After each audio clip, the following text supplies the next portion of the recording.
Hello students, अभी हम start कर देते हैं नया चैप्टर जो 7th क्लास का है। जो चैप्टर है heat, chapter number 4, page number 45 पे चैप्टर है हीट।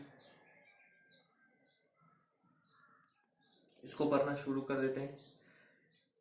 तो हीट, आपको पता है कि हीट क्या चीज होती है, तो फिर थोड़ा सा हम रीडिंग कर देते हैं।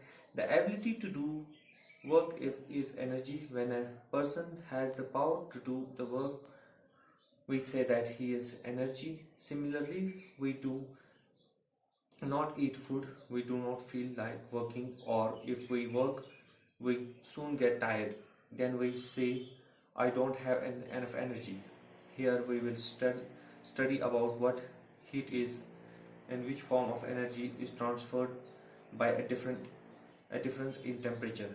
As heat produces energy, it has ability to do work. तो इसको मैं थोड़ा समझाने की कोशिश कर देता हूँ कि हीट जो है एक फॉर्म ऑफ एनर्जी है। Heat is the form of energy. Heat is a form of energy. Energy क्या चीज होती है? Capacity to do work. Capacity to do work.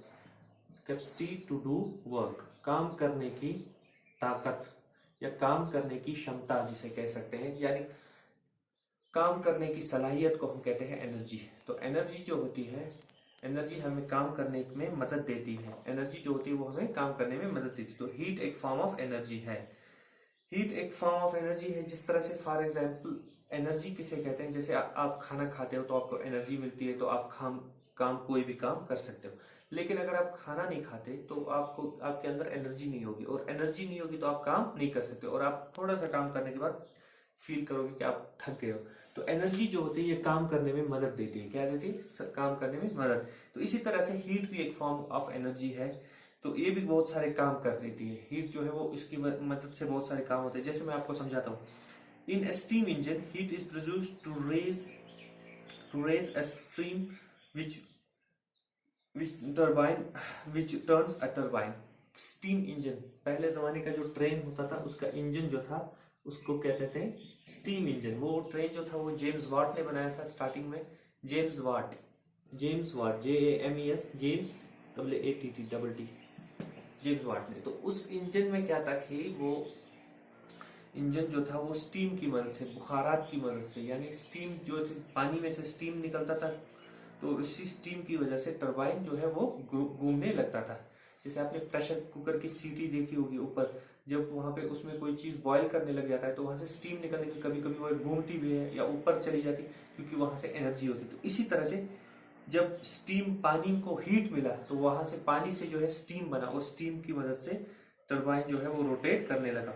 Hot gases in an hot air balloon being lighter than the surrounding rise up in the air and are used to lift weights.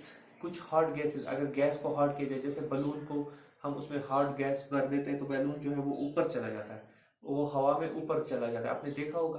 तो इसी तरह से अगर हम किसी भी hot gases को, मतलब हॉट गैसेस का इस्तेमाल करके उनको हॉट करते तो हीट की वजह से वहां एनर्जी होगी। तो ऐसे बलून्स को हम वेट को लिफ्ट कराने के लिए भी यूज कर सकते हैं। Heat is use to produce mechanical energy. इसमें से मैकेनिकल एनर्जी भी निकल सकती है। मैकेनिकल एनर्जी मतलब जो किसी चीज को घुमा सके। हीट की वजह से आप किसी चीज को घुमा सकते हो, किसी चीज को मूव करा सकते हो, मशीन के पार्ट्स को एक मतलब कोई मूवमेंट दे सकते हो, कोई गोल घूमेगा, कोई ऐसे ऐसे घूमेगा, कोई भी मूवमेंट आप हीट की मदद से दे सकते हो। And iron when heated is used for ironing the wrinkled clothes. जैसे हीट, गर्म आयरन को आप कपड़ों के ऊपर लगाते हो तो जो उसके ऊपर झुर्रियां होती है, रिंकल्स, तो रिंकल्स को पूरी तरह मिटा देती है। तो वो भी हीट की एक एनर्जी। तो हीट का एक काम है।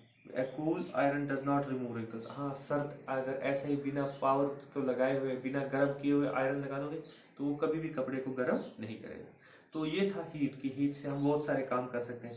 टरबाइन का काम मैंने आपसे कहा, या फिर वो बैलून का, हार्ड बैलून का, बैलून जब हार्ड हो जाता है तो उससे भी आप चीजें ऊपर को उठा सकते हो। बहुत सारी चीजें उसकी मदद से वेट को लिफ्ट कराया जा सकता है। या फिर बहुत सारी हॉट हवाएं जो है, हॉट हवा की वजह से बहुत सारी चीजों को, मशीनों को, पार्ट्स को मूव कराया जा सकता है। प्रेस से आप आयरन कर सकते हो, और भी बहुत सारे, हीट से खाना भी बन सकता है। तो ये सारे फॉर्म्स ऑफ एनर्जी है।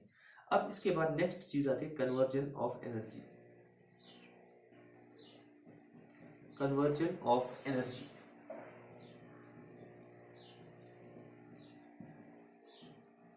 इसको अभी हम नेक्स्ट वीडियो में डिस्कस करते हैं।